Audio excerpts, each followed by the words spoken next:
patients et aux autres.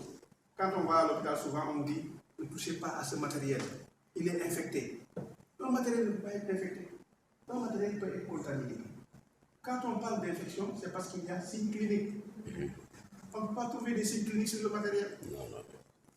Donc le matériel est contaminé. C'est pourquoi la contamination nous intéresse beaucoup plus que l'infection. Pourquoi? Parce que ça rentre dans le domaine d'autres professionnels. C'est pourquoi on dit souvent, et l'OMS l'a dit depuis longtemps, que pour que la santé soit, il faut qu'il y ait la conjugaison d'action de 3 spécialistes.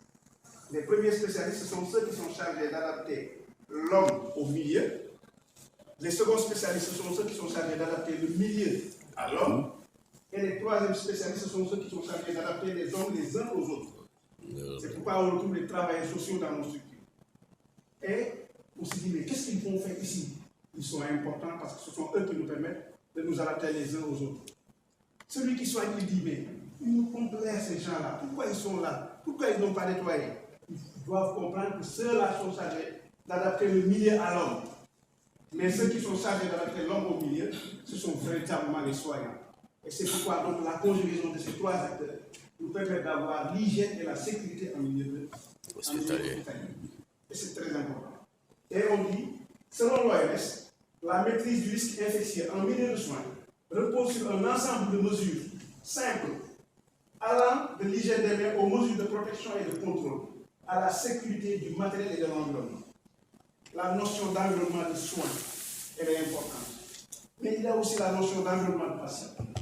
Ces 2 types d'environnement sont tellement imbus et que par moment, l'environnement de soins peut être supérieur à l'environnement de patient. Mais l'environnement de patient nous intéresse beaucoup plus quand on parle d'hygiène et de sécurité en milieu de soins. Pour autant, l'environnement de soins est quand même prépondérant. C'est pourquoi on dit l'hygiène et la sécurité en milieu hospitalier doivent être considérées comme une discipline de la prévention qui consiste à équiper les milieux de travail.